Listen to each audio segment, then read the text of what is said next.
could this be the beginning of the end for Keir Starmer? Now, as you may already know, Rosie Duffield MP resigned yesterday evening with the most incredible, damning, scathing letter for Sir Keir Starmer to read. Now, there's a lot of speculation. There are a lot of rumours flying around about what this means for Keir Starmer, and we're going to dive right into it. We're going to have a look at her letter, and we're going to think about what this means for Keir Starmer. Is she just an MP that nobody cares about, never really was truly in the Labour Party, this won't have any difference? Or could this be the start of a domino effect? More resignations, dropping approval ratings even further, calls for votes of no confidence. Who knows what could happen, but we're going to get into all of it. So before we start speculating about what this means for Keir Starmer, let's just take a look at some of those horrible criticisms of Keir Starmer in that letter, which it's fair to say were a little bit more than a slap on the wrist. So let's take a look at, not the whole letter, but some of the highlights, some of my favourite parts. So first of all, why is she resigning? This has come after the huge sleaze row, all the Lord Ali donations, and that is absolutely a part of it. And maybe that was the last straw for her that made her decide to put in this resignation letter. But it is not all about that. There are a whole load of attacks in this letter, and I want to start with her attack on his leadership style. So in the letter, she really sort of paints out Keir Starmer to be a guy who's rocked up, barely any experience, has managed to get himself to the top of the party, not spending anywhere near as much time on the backbenches as many MPs who have been in Parliament for far longer than he has. And he doesn't even have respect for their experience. He doesn't listen to their advice and their expertise and the concerns of their constituents. He just doesn't give a toss. That's the impression she is giving. So this bit says, you have never regularly engaged with your own backbench MPs, many of whom have been in Parliament far longer than you, and some of whom have served in the previous Labour government. You have chosen neither to seek our individual political opinions, nor learn about our constituency experiences, nor our specific or collective areas of political knowledge. So that just kind of tells us about the kind of leader that Keir Starmer is, because, you know, us members of the public, we just kind of see the kind of policies that he puts out, and maybe what he says at a podium where he's telling us about his policies, but we don't actually always know how much was that a group decision, how much did he listen to his MPs, how much did he learn from the expertise of other people and listen to the concerns of their constituents. It seems like from Rosie Duffield that he just doesn't care, and it really feeds into this image of Keir Starmer that he is a self-serving man, right? He's told us that he is going to change politics, that they are the party of change. It's not about cronyism, it's not about power, it's about serving the people. But it's starting to look like that is not the case. And very quickly, there really wasn't any Labour honeymoon. Now, of course, she does get into the sleaze stuff, and her words are pretty damning. Since the change of government in July, the revelations of hypocrisy have been staggering and increasingly outrageous. I cannot put into words how angry I and my colleagues are at your total lack of understanding about how you have made us all appear. I mean, very good point, right?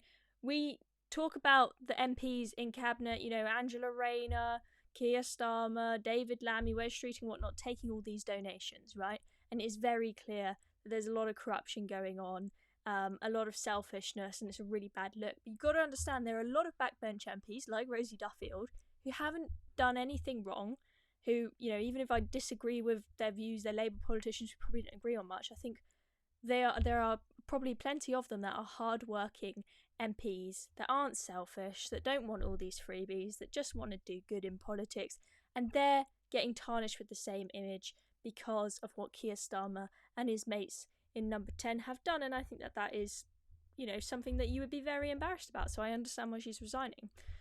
Now, she attacks me even more. How dare you take our longed-for victory, the electorate's sacred and precious trust, and throw it back in their individual faces and the faces of dedicated and hard-working Labour MPs.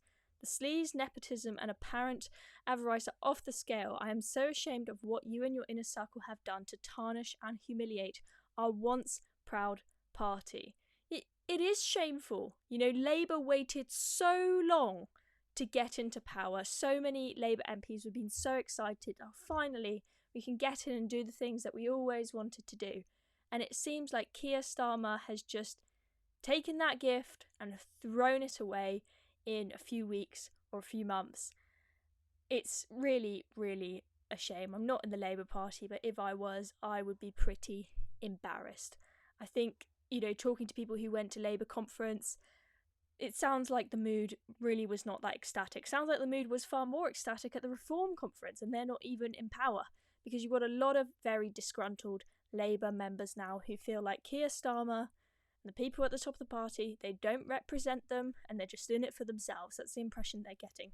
Now, it's not just about his leadership, it's not just about his sleaze, it's the policies as well. And, we've got our policies like the winter fuel allowance debacle that has really upset people, and that has upset Rosie Duffield as well. So she says, someone with far above average wealth choosing to keep the Conservatives' 2-child limit to benefit payments, which entrenches children in poverty, while inexplicably accepting expensive personal gifts of designer suits and glasses costing more than most of those people can grasp. This is entirely undeserving of holding the title of the Labour Prime Minister. Whew. She doesn't hold back, does she? Forcing a vote to make many older people iller and colder, while you and your favourite colleagues enjoy free family trips to events most people would have to save hard for. Why are you not showing even the slightest bit of embarrassment or remorse? I mean, this is the thing, is the lack of humility. Labour are not apologising at all. They're not saying, look, we made a mistake, we shouldn't have taken these freebies. I know they've said they're not going to take any clothes anymore, but it's nothing. They haven't really apologised at all. I mean, we've seen Keir Starmer do a pretty embarrassing interview with Beth Rigby, where she starts asking about some of the donations, especially the 20 grand on accommodation for his son's GCSEs, which was absolutely bonkers. And he doesn't admit at all when Beth asks, do you not see how this looks? He just doesn't understand. He's like, no, I've done nothing wrong. I can't understand how this makes me look like a hypocrite. I mean, he's got his head in the sand. So very scathing report, or letter rather, from Rosie Duffield. Now we get into all the thinking about what's going to happen next. So, how is this going to affect Keir Starmer? Well, his poll ratings have dropped dramatically. They were very poor as it is in the last polling that we saw, which saw him on -14. Looks like these guys had him on -13, but -13, -14, which was already an incredibly low approval rating number for a prime minister to be on at this stage, so early on in the game. We normally talk about this honeymoon that politicians have at the beginning. It is completely non-existent, that honeymoon, and it dropped down super low, but it's dropped even further, all the way down to -30, according to the research that these guys have done. Now, was this as a consequence of Rosie Duffield's resignation? No, because if you look at the dates of the poll, this was done between 25th and 27th of September, right before she resigned on the 28th. So the reason why I bring this up is because I think, how much worse can it get, right? Those poll ratings are probably only going to go down even further after this Rosie Duffield resignation. And we are now looking in the territory, if it starts going lower and lower, of when prime ministers end up being forced out and have to leave office. So can he bounce back from this? Will it be the case that, we'll talk about Rosie Duffield's resignation for a week and then this problem will go away? He's got 5 years, early stages, this will all disappear. Well, let's look at what's happened in the past when prime ministers see their approval rating drop. So the Spectator, they have this data gathered together of various different prime ministers and the path that their approval ratings have taken. Now, I've heard Fraser Nielsen talk about this on the Spectator podcast many times, that there is a very common trend that once your approval ratings drop low, they rarely ever make it back up again. Once you end up in that negative territory, you're very, very lucky if you ever end up in the positive again. So you can see all of these prime ministers, the curves all facing the same way. And, there's a little bit of up and down. Sure, we have some examples.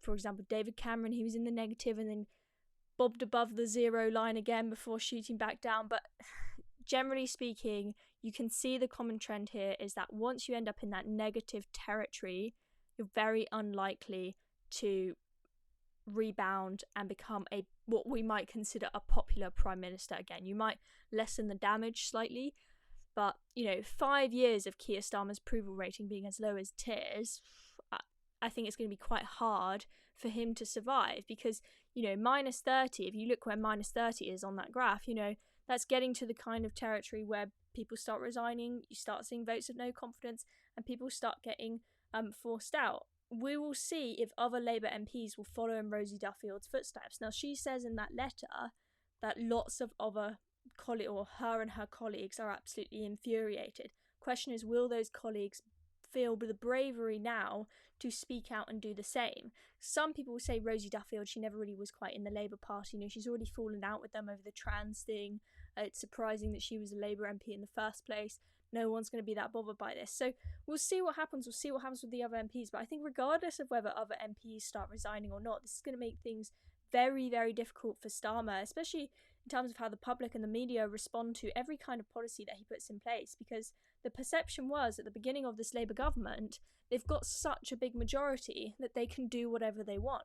However, Starmer has to be more hesitant if the public and the party members and other MPs are not happy with the path that he is taking and they don't have faith in his leadership. Every single policy that he tries to propose, every single thing that he tries to do is going to be under massive scrutiny and met with a heck of a lot of criticism. He's constantly going to be fighting the fire when it comes to PR, which is going to make it difficult for him to focus on his policies. Can he maintain that absolute chaos for 5 years?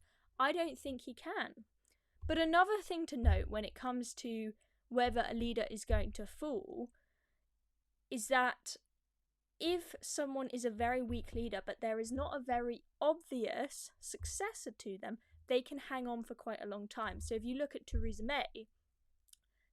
May was very much on the rocks in 2017. I mean, that snap election she called was a disaster, and her approval ratings definitely struggled after that, and she wasn't very popular both in and out of Parliament.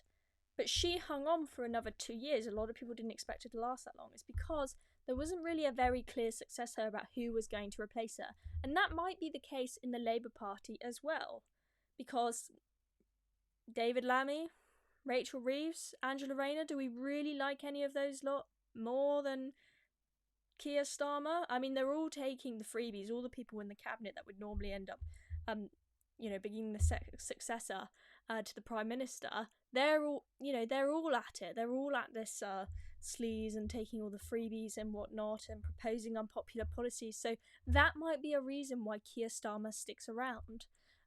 So I would, if I had to make a prediction, I'd probably say he'll last 1 or 2 years. And then things will change. I'm not sure he will go in the next few weeks and months. I think that might be, the party might agree it's too tumultuous to change leader already super early after we've just won a general election. But come a year's time, or maybe 2 years' time, I think you might see him ousted. I think he's really showing his true colours, showing he does not have leadership ability. He is Keir flip-flop Starmer. He doesn't actually have any proper beliefs in the policies that he proposes.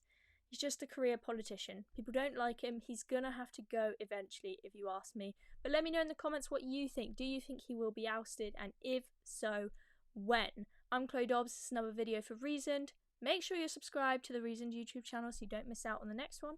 I will see you very soon.